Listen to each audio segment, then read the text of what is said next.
Oi. What? You say what?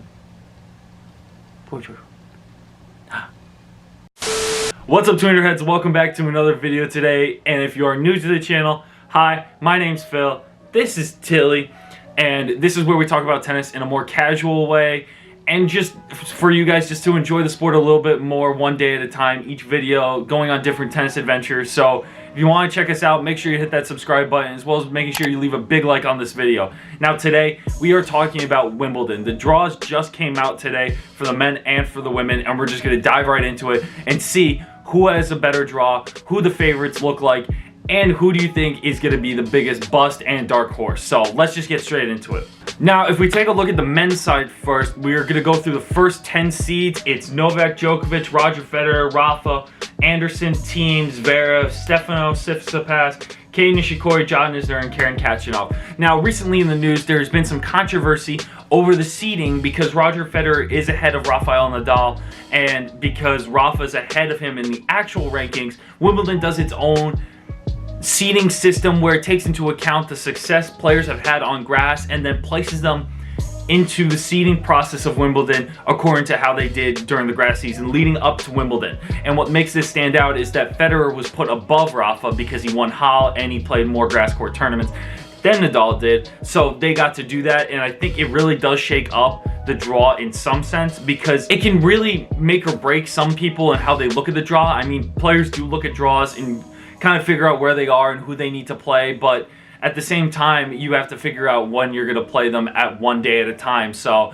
in my mind, I don't really think it matters because it looks like they might have to they have to play each other in the semifinals no matter what. So even if he was above Roger, I think it didn't really matter who he was going to play. It looks like Rafa's not even having that bad of a draw when it comes to it. In terms of who he's playing going up to the semifinals, if he makes it that far, he would have to play Sujita from Japan, Kyrgios second round, which I think if that actually happens, that's going to be the most entertaining match of the tournament if it does, if Nick plays to his potential. My goodness, I really hope he does. Nick, if you're watching this, please play. Please play well. I want to see you do well, man. Come on. Then he plays Shapovalov, and then he plays Fabio Fognini or Dominic Thiem. So, and then he plays Roger, I believe, in the semifinals. Yeah, if he gets through all of them. So, I mean, if they switched them, it would just be the people that he plays beforehand, which is still a pretty good matchup for some of the players that he's playing in order to get to the semifinals. But in my mind, it doesn't really matter. I mean, if we look at Novak's draw as the 1 seed, Novak has to play Kohlschreiber, Felix Auger-Aliassime, which I think a lot of people are forgetting about because Felix did pull out of Roland Garros with an injury, but I think on grass, the way he plays, the aggressiveness he plays with, I think he has a great advantage to play well against Novak, so I think that could be an upset on the rise. He would also have to play Monfils, Tsitsipas, and then Zverev in the semifinals. Hopefully Zverev can actually push through in this tournament. I mean, he always does well in smaller tournaments, but recently he's been having some trouble this year on the tour. But hopefully, if he does get to that level, he would have to play Novak in the semifinals. And then if we look at Roger, Roger would have to play Lloyd Harris first round, which he does, Coric or Diego Schwartzman, Nishikori in the quarterfinals, and then Rafa. But I think out of all those three, I think he has an easier draw, and I put that in quotations because tennis is not an easy sport, and who knows, Roger is the king of grass and we all know that, but you never know. So I think in terms, if you look at the top 3, I think out of Novak, Rafa, and Roger, I think Roger has a better draw to get to the semifinals or get to the final for that matter. In terms of first round matchups as well on the men's side, before we get to the women, there are a lot of interesting first round matchups that I highlighted that I would love to see and watch, and for you guys to enjoy as well if you're watching the early rounds of Wimbledon. If we start at the top half of the draw, the Novak Kohlschreiber match itself, I think is a great match to watch first round. I also think Dimitrov versus Corentin Moutet. Moutet is a young French guy. He's been doing very well. He's won a couple challengers this year, and Grigor hasn't been playing to his potential. We've all been wondering where Grigor is and how he's doing, and he hasn't been playing so well. So I think Moutet would definitely take advantage of that and play to his advantage and play with that confidence that he's been playing with all year. We also have Kevin Anderson versus Pierre-Herbert I always get confused of how to pronounce his name. Yeah, Pierre Herbert is playing Kevin Anderson, and I think that's a good matchup because Pierre has been playing pretty well this year, and Kevin Anderson is still coming off an injury. So I'd love to see that matchup moving forward on the grass in Wimbledon for that matter. Bottom half of the draw, there's a lot more interesting matchups, I think, in my mind. Team versus Sam Querrey. Team is known as a clay court player, but he's also an aggressive player. So as long as he's hitting flat balls, he's playing another guy that hits pretty flat and with a big serve, Querrey did really well in the past couple years at Wimbledon. So I think that's a great first round matchup to win. And I think Querrey plays to the level that he can, I think he can definitely beat Team first round. So watch out for that one as well. Frances Tiafoe versus Fabio Fognini. That's going to be a fun one to watch. Fognini's the 12 seed. Frances is not seeded at all. So I would love to see Frances beat Fognini in the first round. Knock on wood.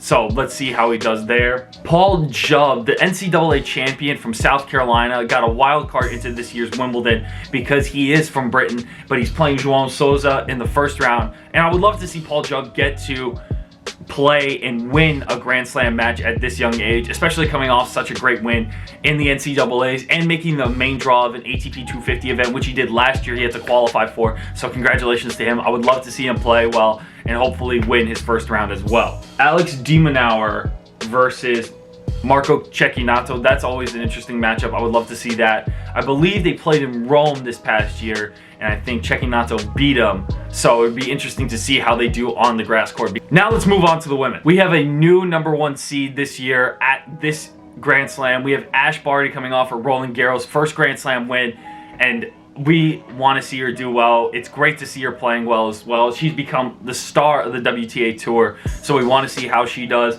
The top 10 seeds for this year's Wimbledon for the women's side is Ash Barty, Naomi Osaka, Karolina Pliskova, Kiki Bertens, Angelique Kerber, Petra Kvitova, Simona Halep, Svitolina, Sloane Stephens, and Sabalenka. Those are the top 10. Barty, though, has a really tough draw going into this year's Wimbledon as the #1 seed. The people that she could be facing this year alone is she has Zhang the first round, then she could be possibly playing Kuznetsova in the second, Muguruza in the third round, and she was the 2017 champion, and her fourth round she could be playing Vecic or Bencic, which is nuts in itself that she could be playing either one of those. Then she could be playing Kerber or Serena Williams, and then if she passes that, she either plays Bertens or Kvitova in the quarterfinals, and then Osaka, Halep, or Pliskova in the final. I mean, that alone itself is insane, and I think it's going to be just getting through the first 3 rounds for her on grass is going to be very interesting to see, so good luck to her. Osaka as the second seed, though, is playing Putintseva first round. Then she could be playing young Polish girl Swiatek, who's been playing very well recently, especially coming off French Open. She did pretty well there, and she's only 18, so that's going to be an interesting round if they play each other. Then you have Sofia Kenin, who just won in Mallorca on grass, and then she can play Wozniacki, Halep, Pliskova, and then Barty, Kerber, Serena in the final. So the women's tournament is very wide open. I think a lot of people get confused with not the same women winning all the time, just a variety of women winning different tournaments. But that's what makes the women's tour maybe a little bit more fun to watch than the men's tour, because you never know who's going to win, and there's a lot more depth. Because in the women's tour, at least for me, and I've said this in past videos as well, you have champions all over the place. Up until Stuttgart, every tournament has been won by a different WTA player until Kvitova won her second title of the year in Stuttgart, where I was. Barty is the 1 seed, Osaka is the 2 seed. I don't know if Osaka has less pressure going into the tournament being the 2 seed, but nonetheless, it's going to be an interesting matchup just to see that. Let me know who you guys see as the favorite, or who you see being the biggest bust and favorite for these kinds of tournaments. I think for favorite for Wimbledon, it's always good. I think it's just going to be the top 3 again for the men's side. I think for the women's side, I definitely see Barty being one of the favorites as well. If she can get through those first 4 rounds, I definitely think she can win Wimbledon as well. I think biggest bust for the women's side, as much as I like Sabalenka hasn't been playing to her potential. I would have to say Sabalenka as being a bust.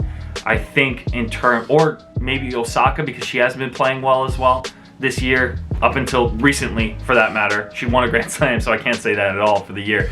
But I think dark horse when it comes to the women's side, I would have to say Petra Martic. Petra Martic has a really good clay court season. I don't know how she does on grass, but I would like to see her do well, and I think that's a dark horse to look out for, as well as Maria Sakkari, but they're on the same half of the draw. Svitolina as well, definitely look out for her. On the men's side, for dark horse and biggest bust, I think in terms of dark horse, Christian Garin and Nicolas Jarry, the two South Americans, I think those are the two Chileans for that matter, excuse me, are definitely ones to look out for in this draw. I think biggest bust in terms of the draw. Hard to choose from in terms of bust for the men's side, because I don't, maybe Goffin, I would have to say, if I had to pick one. So if you guys have any favorites or dark horses, let me know in the comments below before the tournament starts on Monday. So if you guys did enjoy this video, and if you have opinions, don't be afraid to share this video.